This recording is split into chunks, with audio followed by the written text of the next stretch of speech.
MP accommodation control act 1961 हम शुरू कर रहे हैं और हम शुरुआत करेंगे सेक्शन 1 से।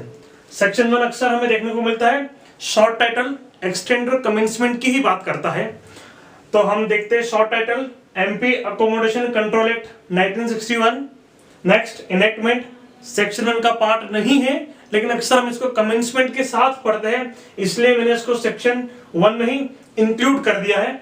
25 दिसंबर 1961 को प्रेसिडेंट से इसकी असेंट मिली थी और 5 दिन बाद ही इसका कमेंसमेंट शुरू हो गया था।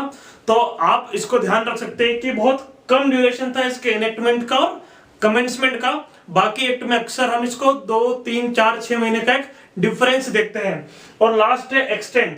एक्सटेंड कुछ जगहों पर जिस दिन से कमेंसमेंट हुआ था उस दिन से शुरू हो गया था और फिर एज पर फर्स्ट शेड्यूल धीरे धीरे उसको बढ़ाते गए। अब इन 4 पॉइंट में से प्री के लिए जो इंपॉर्टेंट क्वेश्चन है वो 3 है और इसमें भी सबसे इंपॉर्टेंट क्वेश्चन जिसकी संभावना लगभग ज्यादा रहती है वो कमेंसमेंट की होती है, वो ज्यादा इंपॉर्टेंट होता है। तो ये बातें थी हमारी सेक्शन 1 की। सेक्शन 2 जो डेफिनेशन क्लॉज है और सेक्शन 2A में हमें डेफिनेशन मिलती है अकोमोडेशन की। अकोमोडेशन बहुत इंपॉर्टेंट पार्ट है ना एमपी अकोमोडेशन एक्ट का। जब भी कोई मामला केस कोर्ट में जाएगा तो सबसे पहले मजिस्ट्रेट साहब को, जज साहब को ये देखना पड़ेगा कि ये जो मामला है ये एमपी अकोमोडेशन एक्ट के लिए मेंटेनेबल है या नहीं, और उसका पता लगाएंगे जिस ऑब्जेक्ट के ऊपर केस हुआ है वो अकोमोडेशन की डेफिनेशन में आता है या नहीं। तो हर केस किराए भाड़े का एमपी अकोमोडेशन एक्ट में जाएगा या नहीं जाएगा वो इस बात पर निर्भर करेगा कि जो ऑब्जेक्ट है वो एमपी अकोमोडेशन की डेफिनेशन में आ रहा है या नहीं आ रहा है। आइए हम इस डेफिनेशन को पढ़ते हैं। सबसे पहले इसका नेचर बता दूं। इसका नेचर एग्जॉस्टिव इन नेचर है। एग्जॉस्टिव का मतलब कंप्लीट, मुकम्मल, लगभग सब इंक्लूड किया जा चुका है, इससे बाहर जाने की संभावना छोड़ी ही नहीं गई है। कंप्लीट इन नेचर, तो जो डेफिनेशन ऑफ अकोमोडेशन है वो कंप्लीट इन नेचर है। अब हम बात करते हैं इसकी डेफिनेशन की। बिल्डिंग और पार्ट ऑफ बिल्डिंग, मतलब कोई बिल्डिंग भी हो सकती है, पार्ट ऑफ बिल्डिंग भी हो सकती है। ये पार्ट को इसलिए अलग से डिफाइन करा है कि जो बाल की खाल निकालने वाले होते हैं उनके लिए स्पेशल रख देते हैं कि देखो भाई हमने बिल्डिंग भी रख दिया है और पार्ट ऑफ बिल्डिंग भी रख दिया है। नेक्स्ट रेसिडेंशियल या नॉन रेसिडेंशियल, जो पर्पस, जो यूज है उसका, उस अकोमोडेशन का, वो रेसिडेंशियल भी हो सकता है, वो नॉन रेसिडेंशियल भी हो सकता है, वो दोनों भी हो सकता है मिक्स फॉर्म में। Next grounds, garages, garden, out houses है ना, हमें अक्सर घर देखने को मिलते हैं ना, अक्सर सरकारी घर जहां बाहर आंगन होता है, पीछे बाड़ा होता है, तो ये सब भी अकोमोडेशन में इंक्लूड किया हुआ है। नेक्स्ट फिटिंग्स, इलेक्ट्रिकल है ना, सैनिटरी फिटिंग्स, जो एक घर में फिटिंग होती है, जो फर्नीचर होता है, ये क्यों इसको अकोमोडेशन में इंक्लूड कर रहे हैं? क्योंकि ये उस अकोमोडेशन का पर्पस चेंज नहीं कर रहे, ये उसी के बेटर एंजॉयमेंट के लिए होते हैं और इसीलिए इनको भी अकोमोडेशन में रखा हुआ है। Next land not used for agriculture purpose, मतलब एक ऐसी भूमि जो एग्रीकल्चर पर्पस के लिए यूज नहीं हो रही है उसके ऊपर भी अकोमोडेशन एक्ट लागू होगा। मतलब ओपन लैंड पर भी एमपी अकोमोडेशन एक्ट लागू होगा।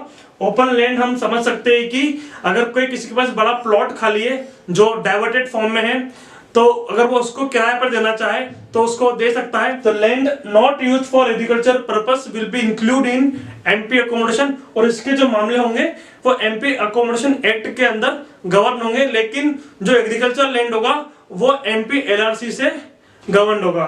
तो ये अकोमोडेशन की डेफिनेशन थी। सेक्शन 2A में अकोमोडेशन की डेफिनेशन देखने के बाद अब सवाल ये आता है कि क्या हर बिल्डिंग अकोमोडेशन है?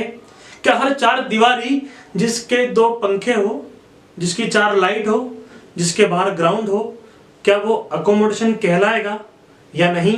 तो दोस्तों इसका जवाब है कि नहीं। एक टेस्ट होगा डोमिनेंट इंटेंशन एंड पर्पस का और उससे तय होगा कि वो पर्टिकुलर बिल्डिंग, वो स्ट्रक्चर अकोमोडेशन की डेफिनेशन में आता है या नहीं आता है। आइए हम इसको समझते हैं केस लॉ से। उत्तम चंद वर्सेस लालवानी का एक केस लॉ था जिसमें हम बहुत सारे बच्चे अक्सर उन्हें पता है कि dal mill is not an accommodation. तो इसका रीजन क्या है, क्यों दाल मिल को अकोमोडेशन नहीं कहा गया है।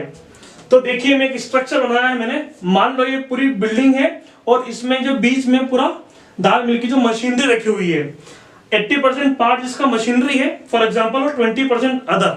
अब मान लो एक व्यक्ति इसको किराए पर देता है, तो आप देखिए जब कोई व्यक्ति इसे किराए पर ले रहा होगा तो निश्चित रूप से वो दाल मिल को किराए पर ले रहा होगा, वो अंदर की मशीन को किराए पर ले रहा होगा। उसका बिल्कुल भी इंटेंशन किराए पर लेने का, वो चार दीवारी, वो फर्नीचर, वो फिटिंग्स, वो गार्डन नहीं है। और निश्चित रूप से अगर वो किराया भी दे रहा होगा तो अंदर जो मशीन है उसका किराया पे कर रहा होगा 80% कुछ, और जो बाहर जो अदर से उसका किराया तो शायद न के बराबर हो। अल्टीमेटली वो जो बिल्डिंग है वो अकोमोडेशन नहीं है, अपितु एक फैक्ट्री के समान है, एक मशीन के समान है, इसलिए उसको हम अकोमोडेशन नहीं बोल सकते हैं। उस केस में बताया था कि dal mill therefore is not an accommodation.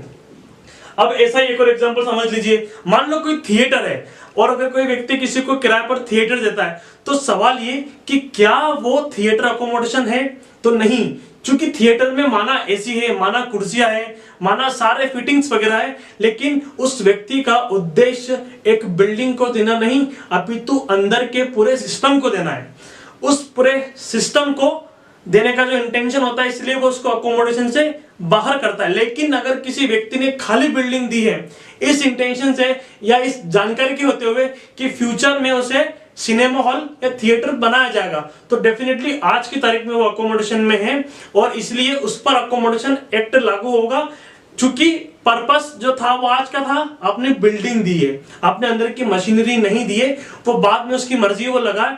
तो अल्टीमेटली जो आप अकोमोडेशन का पैसा नहीं दे रहे होते, आप चार दीवारी का पैसा नहीं दे रहे होते, आप जो पैसा दे रहे होते वो अंदर के उन सिस्टम का दे रहे होते हो, और इसीलिए इसे अकोमोडेशन की डेफिनेशन से बाहर रखा गया है। तो दोस्तों जो टेस्ट फॉर अकोमोडेशन है कि एक बिल्डिंग, एक चार दीवारी, एक स्ट्रक्चर अकोमोडेशन होगा या नहीं होगा, वो उसके डोमिनेंट इंटेंशन एंड पर्पस से है कि किस पर्पस से उसको लिया जा रहा है। तो ये छोटा सा टेस्ट था जिससे हम जान सकते हैं कि कोई पर्टिकुलर बिल्डिंग इज अकोमोडेशन और नॉट।